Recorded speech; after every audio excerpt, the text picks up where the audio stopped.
नमस्कार मसीह में मेरे भाइयों और बहनों। मैं माइक हूँ वी आर द सेंट्स से। मेरे पास आज शाम आपके लिए एक संदेश है। मैं एक छोटी सी प्रार्थना के साथ शुरू करूंगा। हे प्रभु और स्वर्गीय पिता, मैं आपको सब चीजों से ऊपर स्तुति करता हूँ। आप ही सब चीजों के सृष्टिकर्ता हैं, स्वर्ग और पृथ्वी के। और स्वर्ग में और पृथ्वी पर जो कुछ भी है सब आपके द्वारा रचा गया है। आपने मनुष्य की रचना की है। आपने मनुष्य को अपनी ही छवि में बनाया है और हम आपकी सृष्टि हैं और हम आपको सदा सर्वदा ऊंचा उठाते हैं। प्रभु, मैं प्रार्थना करता हूँ कि आपके वचन आत्मा और सत्य से भरे हों, जो मेरे मुख से निकलें और मैं स्वयं आपके विनम्र सेवक के रूप में उपयोग किया जा सकूं। मैं प्रार्थना करता हूँ कि जो भी इसे सुने वह आशीषित हो और उनके पास सुनने के लिए कान और देखने के लिए आंखें हों, ताकि वे जान सकें कि आपके वचन सत्य हैं। प्रभु, मैं यह आपके नाम में मांगता हूँ, आमीन। तो बिना किसी और देरी के मैं शुरू करता हूँ। इस प्रकार पवित्र जन आपके उद्धारकर्ता कहते हैं, प्रिय मेरा खजाना, मेरे सबसे प्रिय जनों, मैं यहाँ हूँ, मुझे सुनो। अशे, मैं आग के सामने मोम की तरह पिघल गया हूँ। जैसे जलती हुई मोमबत्ती मैं आंसुओं के साथ टपक रहा हूँ, फिर भी तुम मेरे पास नहीं आए। प्रिय, मेरा प्रेम उंडेला गया था। मेरी आत्मा राष्ट्रों पर वर्षा की तरह महसूस हुई। आंसू, गहरा शोक, मैंने स्वयं को राष्ट्रों को चंगा करने के लिए उंडेल दिया। रक्त और आंसू, रक्त के तालाब, मेरे प्रेम की तीव्रता। मेरा प्रेम प्रकट किया गया, मैं तुमसे प्रेम करता हूँ। फिर भी मेरे प्रेम में कौन चंगा हुआ? राष्ट्रों में फसल कहाँ है? इन अंतिम वर्षाओं के अनुसार यह मुरझा जाती है। दोपहर की धूप की गर्मी में झुलसी हुई गेहूं कमजोर पड़ जाती है। कठोर और फटी हुई जमीन में बोई गई, जिससे उसकी टूटी हुई जड़ें प्रकट हो जाती हैं। वर्षा रुक गई है और भूमि से रोक ली गई है। पवित्र का हाथ हटा लिया गया है।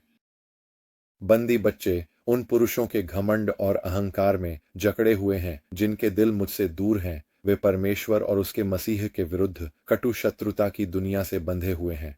मेरे प्रेम पत्रों को अस्वीकार करते हैं, मेरी आवाज के प्रति अपने कान बंद कर लेते हैं। मैं तुमसे प्रेम करता हूं। रोते हुए और बहुत से आंसुओं के साथ मैंने तुम्हें स्वतंत्र किया था। देखो, मैंने मुक्त भाव से दिया है। मैं अपने भविष्यद्वक्ताओं की कलम से पृष्ठ दर पृष्ठ तुम्हें पुकारता हूं, फिर भी तुम नहीं सुनते। यहां तक कि तुम भी, हे मनुष्यों की कलीसियाओं, घमंडी सभाएं, अंधे मार्गदर्शक, तुम किसी भी प्रकार से मेरी नहीं सुनोगे और न ही तुम सक्षम हो। कटु संतानों, मेरे साथ अपने व्यवहार में गलत, मैं तुमसे प्रेम करता हूं, फिर भी तुम अपनी ही राह को चुनकर मुझे अब भी अस्वीकार करते हो। इस संसार के लोगों और सभी पादरियों, शिक्षकों और मनुष्यों के नेताओं, तुम त्याग दिए गए हो, ही आग के हवाले कर दिए गए हो। मेरी ही सुधार की आग, पिता की कठोर अनुशासन, शुद्धिकरण का दिन और कड़वे आंसुओं का समय। मैं तुमसे प्रेम करता हूं, मेरी, फिर भी तुमने मुझे नहीं जाना और न ही मैं अपने आप को तुम में देखता हूं।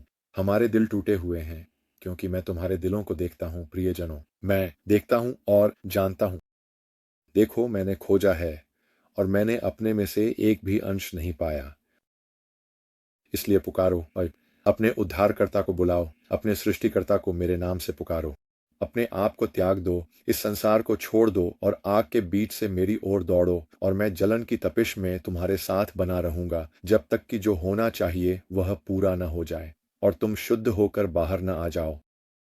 अपने आप को नम्र करो, अपने आप को नीचे डालो, क्योंकि मैं तुम्हारा पिता हूं और मैं तुमसे प्रेम करता हूं। फिर भी तुम मुझसे दूर हो गए हो। अपनी विरासत एक ऐसे संसार में व्यर्थ कर दी है जो असीम पाप से भरा है, एक संसार जो अब भी तुमसे घृणा करता है, जिसे तुमने मुझसे भी अधिक प्रेम किया है, यहां तक कि अपने आप से भी।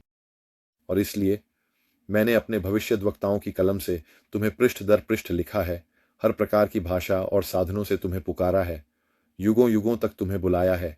इस पीढ़ी से बहुत आंसू और दुख के साथ बात की है, तुम्हें अपने क्रोध के बारे में चेतावनी दी है, जो अवश्य आना है, आना ही है, और अब यहाँ है और शीघ्र ही इस संसार को घेर लेगा। और फिर भी तुम मेरा हाथ झटक देते हो। क्या तुम समझते नहीं हो? मैंने इसे देखा है, मेरी दृष्टि से कुछ भी छुपा नहीं है। हे मनुष्यों की कलीसियाओं, मैंने इसे देखा है। आधुनिक फरीसियों, तुम मेरे विरुद्ध लड़ते हो।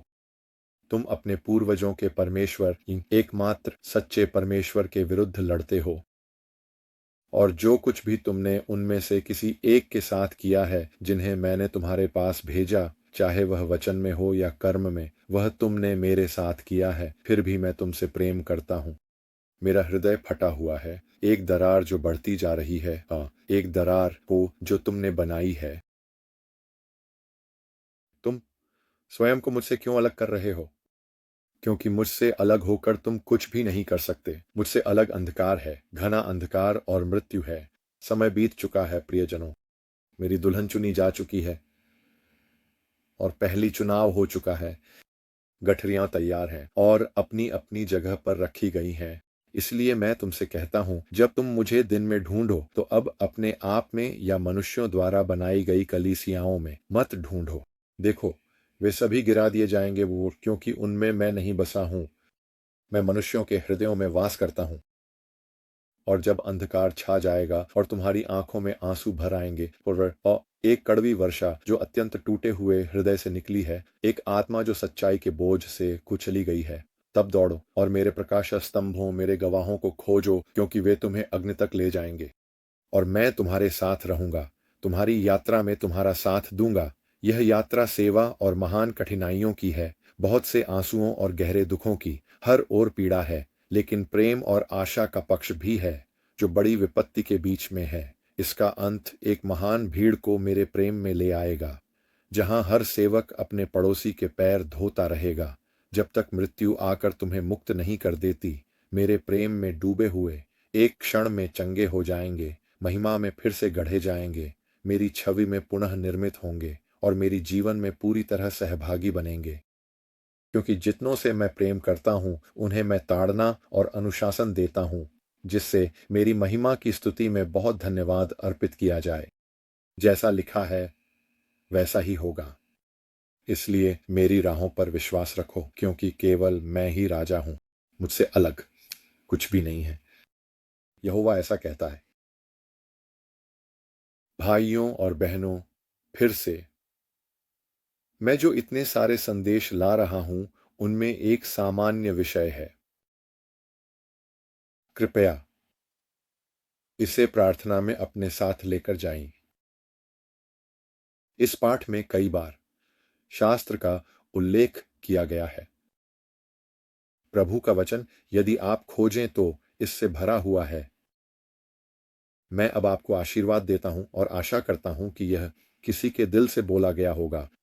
और मैं आपको हमारे प्रभु यीशु मसीह के नाम से आशीर्वाद देता हूं। आमीन।